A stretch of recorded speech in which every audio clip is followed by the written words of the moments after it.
সুপ্ৰভাত, good morning. ৰাতিপুৱাৰ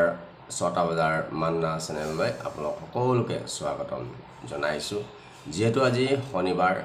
আৰু হলি spirit চাৰ্চত শনিবাৰে উপবাস প্ৰাৰ্থনা ৰাতিপুৱা 10টা বজাৰ পৰা হয়।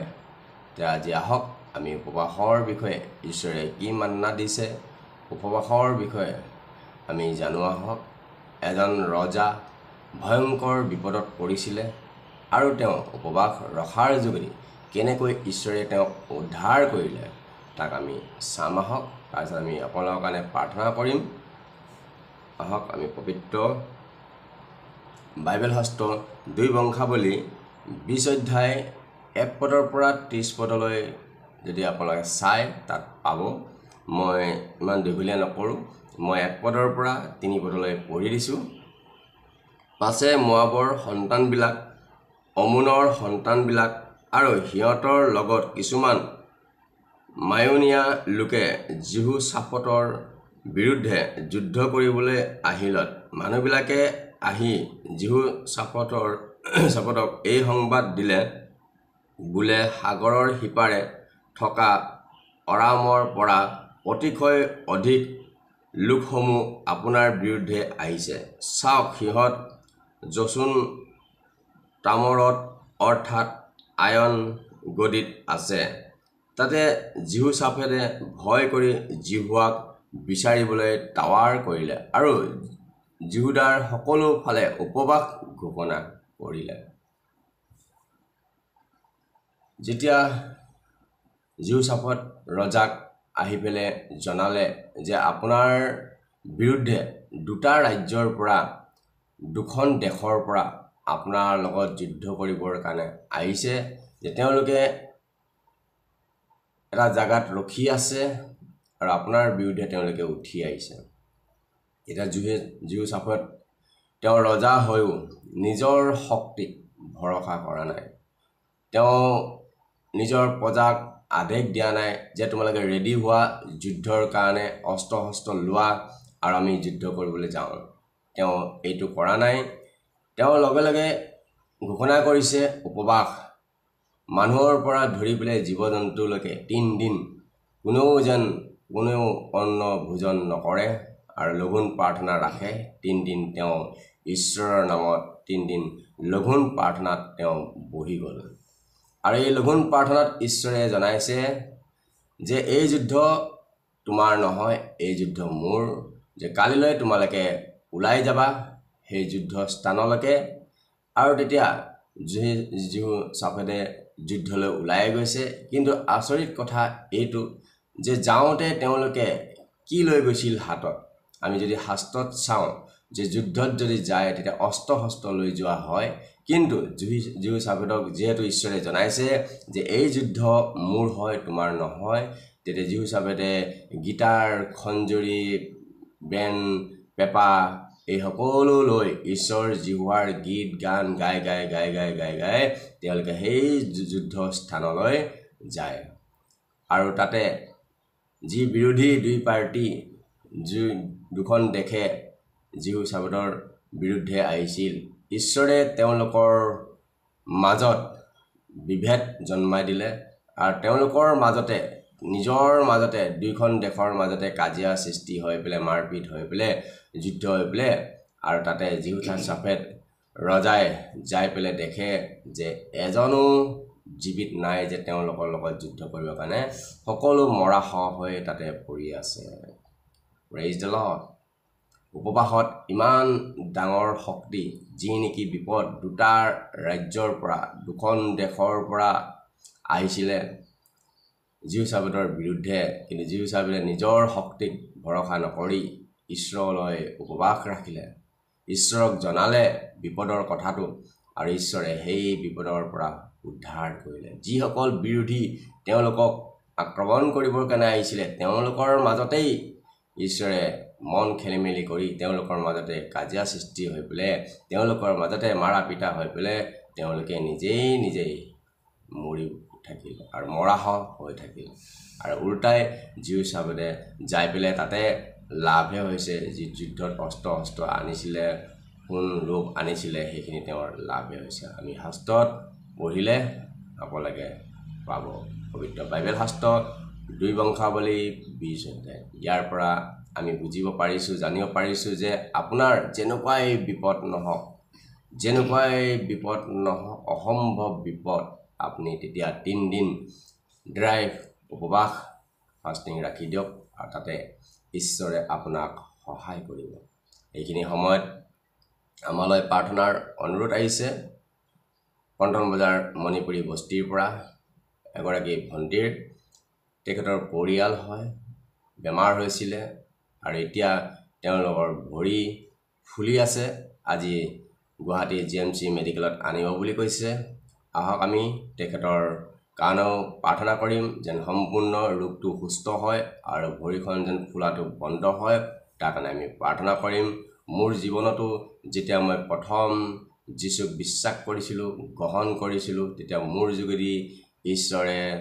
ৰূপনগৰ গুৱাহাটীৰ ৰূপনগৰৰ এগৰাকী বাইদেউৰ ভৰি ফুলা আছিলে সেই সময়ত মই যীশুৰ নামত প্ৰাৰ্থনা কৰি দিছিলোঁ আৰু মই নতুন আছিলোঁ তাতে ঈশ্বৰে তেওঁৰ বিশ্বাসৰ যোগেদি সেই বাইদেউগৰাকীক সুস্থ কৰিছিলে আৰু সেই বাইদেউগৰাকী আজিও আছে সেইটো কাৰণে আমি আহক সেই ভনীগৰাকীৰ যি পৰিয়াল আজি জিএমচিত আহি আছে তাৰ কাৰণে আমি প্ৰাৰ্থনা কৰিম ঈশ্বৰে সহায় কৰক আৰু তেওঁৰ ভৰি আৰু বেমাৰ যেন আৰোগ্য পায় সুস্থ পায় আহক আমি সেই নিয়মত প্ৰাৰ্থনা কৰিম ধন্যবাদ দিছোঁ যিসকলে আজি এই অনুষ্ঠানটো ডেইলি মান্না অনুষ্ঠানটো উপভোগ কৰি আছে তেওঁলোকক সকলোকে মই খ্ৰীষ্ট প্ৰভুৰ নমস্কাৰ প্ৰেমৰ নমস্কাৰ দিছোঁ আৰু সেই সকলো সন্তানবিলাকৰ কাৰণে মই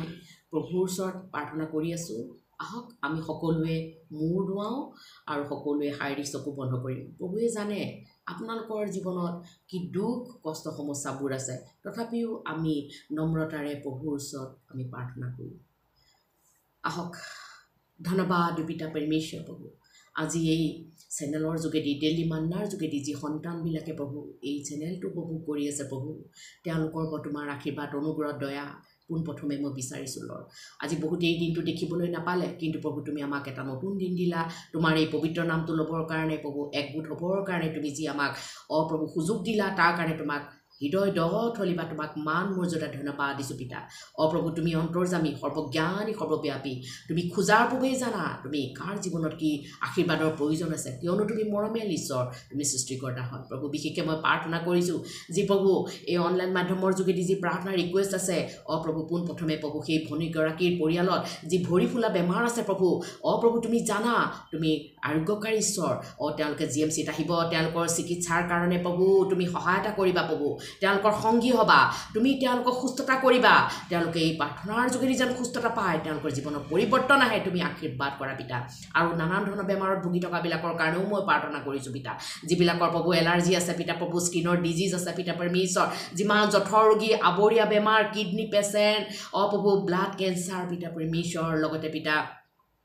লগতে যি প্ৰভু দৃষ্টিহীন আছে পিতা মুখেৰে কথা ক'ব নোৱাৰে কাণেৰে শুনিব নোৱাৰে প্ৰত্যেকজনৰ কাৰণে মই প্ৰাৰ্থনা কৰিছোঁ প্ৰভু তুমি তেওঁলোকক সুস্থতা কৰা পিতা তোমাৰ নামেৰে মই ব্লেছ কৰিছোঁ কিয়নো তুমি সুস্থকাৰী ঈশ্বৰ হয় প্ৰভু তুমি মৰমীয়াল ঈশ্বৰ হয় এই সন্তানবিলাকৰ কাৰণে প্ৰভু তুমি বিশেষভাৱে আশীৰ্বাদ কৰা পিতা প্ৰভু মই বিশেষকৈ প্ৰাৰ্থনা কৰিছোঁ যিবিলাকৰ আজি সুচিকিৎসা কৰিবৰ কাৰণে টকা পইচা নাই প্ৰভু তেওঁলোককো তুমি সুস্থতা দান কৰা পিতা তুমি জিহুৱা জিৰি যোগাই দিয়া ঈশ্বৰ পিতা যিবিলাকে প্ৰভু আজি চিকিৎসাৰ নামত প্ৰভু দূৰ দেশলৈ টকা পইচা খৰচ কৰি গৈছে প্ৰভু সেই টকা পইচা তুমি অথলে যাবলৈ নিদিবা তেওঁলোকক সুস্থতা দান দিবা পিতা পৰমেশ্বৰ প্ৰভু যিবিলাকে প্ৰভু আজি মানসিক বিকাৰগ্ৰস্ত লোকসকলৰ কাৰণে মই প্ৰাৰ্থনা কৰিছোঁ নিজৰ মানসিক ভাৰসাম্য হেৰুৱাই পেলাইছে প্ৰভু তেওঁলোকক তুমি প্ৰভু আশীৰ্বাদ কৰা প্ৰভু সুস্থ মস্তিষ্ক দিয়া পিতা প্ৰভু যিমান প্ৰভু বিধৱাবিলাক আছে প্ৰভু তেওঁলোকৰ ওপৰত তুমি সংগী হোৱা পিতা পৰমেশ্বৰ প্ৰভু তেওঁলোকৰ দুখ কষ্ট সমস্যাবিলাক তুমি দূৰ কৰি তেওঁলোকৰ লগত তুমি থাকিবা পিতা পৰমেশ্বৰ বৃদ্ধাশ্ৰমবিলাকত আশীৰ্বাদ কৰা অনাথ আশ্ৰমবিলাকত তুমি আশীৰ্বাদ কৰা প্ৰভু তুমি মৰমীয়াল ঈশ্বৰ তোমাৰ নামেৰে মই সকলোকে ব্লেছ কৰি দিছোঁ পিতা প্ৰভু যিমান দুখীয়া দৰিদ্ৰবিলাক আছে আজি ৰাস্তা ঘাটে পৰি আছে নিৰাশ্ৰয় হৈ আছে পিতা পৰমেশ্বৰ প্ৰভু যে এসাঁজ ভাতৰ কাৰণে তেওঁলোকে মানুহৰ ওচৰত হাত পাতিব লগা হৈছে প্ৰভু তেওঁলোকক তুমি যোগাৰ কৰি দিয়া কিয়নো তুমি যোগাৰকাৰী ঈশ্বৰ হয় পিতা পৰমেশ্বৰ প্ৰভু তেওঁলোকক খাবলৈ ভাত পিন্ধিবলৈ কাপোৰ এডোখৰ আৰু থাকিবলৈ ঠাই এডোখৰ দিয়া পিতা পৰমেশ্বৰ নিৰাপত্তা দিয়া পিতা পৰমেশ্বৰ যিমান সৰুৰ পৰা ডাঙৰলৈ প্ৰভু স্কুল কলেজত শিক্ষা দীক্ষা লৈ আছে পিতা পৰমেশ্বৰ তেওঁলোকৰ পৰা তোমাৰ প্ৰটেকশ্যন থাকিবলৈ দিয়ে তেওঁলোকক প্ৰভু মেমৰি দিয়া পিতা পৰমেশ্বৰ তেওঁৰ স্মৃতি শক্তি বৃদ্ধি কৰা পিতা প্ৰভু তেওঁলোকে জগতৰ জ্ঞানক যেন তেওঁলোকে প্ৰভু প্ৰভু তেওঁলোকে যেন আয়ত্ব কৰি ল'ব পাৰিব বিশেষকৈ মই প্ৰাৰ্থনা কৰিছোঁ যি সন্তানবিলাকে প্ৰভু অপথে গৈ আছে পিতৃ মাতৃৰ অবাধ্য পিতা পৰমেশ্বৰ প্ৰভু নিচাযুক্ত প্ৰভু তেওঁলোকে সেৱন কৰি আছে প্ৰভু তেওঁলোকে প্ৰভু সেই অভ্যাসবিলাক তুমি দূৰ কৰা অপথে যোৱাবিলাকক তুমি সুপথলৈ আনা প্ৰভু তুমি হেৰুৱা মেৰু বিচাৰি আহিছিলা লৰ্ড প্ৰভু বিশ্বাস কৰক মই প্ৰাৰ্থনা কৰিছোঁ পিতা যিবিলাকে গাড়ী মটৰ ৰেলৰ জাহাজ চলে এক্সিডেণ্ট দুৰ্ঘটনা পাব চাবা পিতা প্ৰভু নিৰাশ্ৰয়ক তুমি আশ্ৰয় দিয়া পিতা পৰমেশ্বৰ সংকটত থকাবিলাকক সংকটৰ পৰা উদ্ধাৰ কৰা পিতা পৰমেশ্বৰ যিবিলাকৰ পৰিয়ালত আজি নানান ধৰণৰ প্ৰভু বাদ বিদাত চলি আছে পিতা পৰমেশ্বৰ প্ৰভু তেওঁলোকৰ সমস্যাবিলাক সমাধান হোৱা নাই প্ৰভু তোমাৰ নামেৰে মই ব্লেছ কৰি দিছোঁ তুমি মৰমীয়াল ঈশ্বৰ তেওঁলোকক তুমি আশীৰ্বাদ কৰা স্বামী স্ত্ৰীবিলাকৰ মাজত মিলন হ'বলৈ দিয়া কিয়নো তুমি মিলনকাৰী ঈশ্বৰ পিতা যিবিলাকে আজি বিবাহ পাশত আবদ্ধ হ'বলৈ গৈ আছে তেওঁলোকক সামাজিকভাৱে বিয়া কৰাবলৈ গৈ আছে তেওঁলোকৰ টকা পইচা সকলো যোগাৰ কৰি দিয়া আৰু তেওঁলোকৰ দাম্পত্য জীৱনত তুমি আশীৰ্বাদ কৰিবা তেওঁলোকৰ মাজত বুজাবুজি প্ৰেম আনন্দ শান্তি দিবা পিতা প্ৰভু মই বিশেষকৈ প্ৰাৰ্থনা কৰিছোঁ প্ৰভু যিবিলাকে প্ৰভু আজি জেলত থকাবিলাকক আজাদ দিয়া পগলাবিলাকক সুস্থ মস্তিষ্ক দেৱী আৰু লগতে হেৰুৱাবিলাকক তুমি উদ্ধাৰ কৰি আনা পিতা পৰমেশ্বৰ লগতে পিতা সংকটত থকাবিলাকক উদ্ধাৰ কৰা আৰু ল'ৰা ছোৱালী নোহোৱাবিলাকক তুমি ল'ৰা ছোৱালী দিয়া পিতা পৰমেশ্বৰ প্ৰভু ৰিহেবত থকাবিলাকক আশীৰ্বাদ কৰা পিতা ঈশ্বৰ মই তোমাক ধন্যবাদ পিতা পৰমেশ্বৰ লৰ্ড প্ৰভু যিমানবিলাকে আজি চাকৰি বাকৰি পোৱা নাই প্ৰভু তেওঁলোকক তুমি চাকৰি দিয়া পিতা কি কৰি খাব প্ৰভু লৰ্ড প্ৰভু তুমি যোগাই দিয়া ঈশ্বৰ পিতা যিমানবিলাক আৰ্থিক অনাটনত আছে প্ৰভু তেওঁলোকক আৰ্থিক অনাটনৰ পৰা দূৰ কৰিবা যিবিলাকৰ ধাৰ ঋণত আছে প্ৰভু সেই ধাৰ ঋণৰ পৰা তেওঁলোকক মুক্ত কৰা প্ৰভু তুমি যি হয় যোগাই দিয়া ঈশ্বৰ মই তোমাৰ নামেৰে ব্লেছ কৰি দিওঁ যিবিলাকৰ পৰিয়ালত যি অশান্তিবিলাক আছে যিমান দুষ্টাত্মাই কাম কৰি আছে যীশুৰ নামত মই কেঞ্চেল কৰিলোঁ পবিত্ৰ ঈশ্বৰ যহোৱা তুমি তেওঁলোকক অনুগ্ৰহ দান কৰা প্ৰভু মই সকলোবোৰ প্ৰাৰ্থনা প্ৰভু মই তোমাৰ শ্ৰীচৰণত ৰাখিছোঁ প্ৰভু তুমি লোৱা তুমি গ্ৰহণ কৰা আৰু আশীৰ্বাদ কৰা প্ৰভু ধন্যবাদেৰে প্ৰাৰ্থনা একমাত্ৰ মৰমেল পিতৃ প্ৰভু যীশুৰ নামত মই অৰ্পণ কৰিছোঁ amen praise the lord praise the lord praise the lord ধন্যবাদ দিছোঁ আপোনালোকৰ বহুমূলীয় সময়খিনি ঈশ্বৰৰ মান্নাত ৰাতিপুৱা দিয়াৰ বাবে আজিলৈ আমি এৰিছোঁ অহাকালি আকৌ ৰাতিপুৱা 6টা বজাত আমি লগ হ'ম মান্না চেনেলত আপোনালোকৰ যদি কিবা প্ৰাৰ্থনাৰ বিষয় থাকে যদি ইউটিউবৰ যোগেদি চাইছে কমেণ্ট কৰিব পাৰিব যদি ফেচবুকৰ যোগেদি চাইছে তাতো আপোনালোকে কমেণ্ট কৰিব পাৰিব আমি আপোনালোকৰ কাৰণে প্ৰাৰ্থনা কৰিম আজি শনিবাৰ হয় হলি স্পিৰিট চাৰ্চত 10টা বজাত আজি উপবাস প্ৰাৰ্থনা আছে আজিলৈ এৰিছোঁ আজি দিনটো আপোনালোকৰ মংগল হওক সুকামনা হওক হাত তোলা কামবোৰ ঈশ্বৰে সিদ্ধ কৰক আজিলৈ নমস্কাৰ।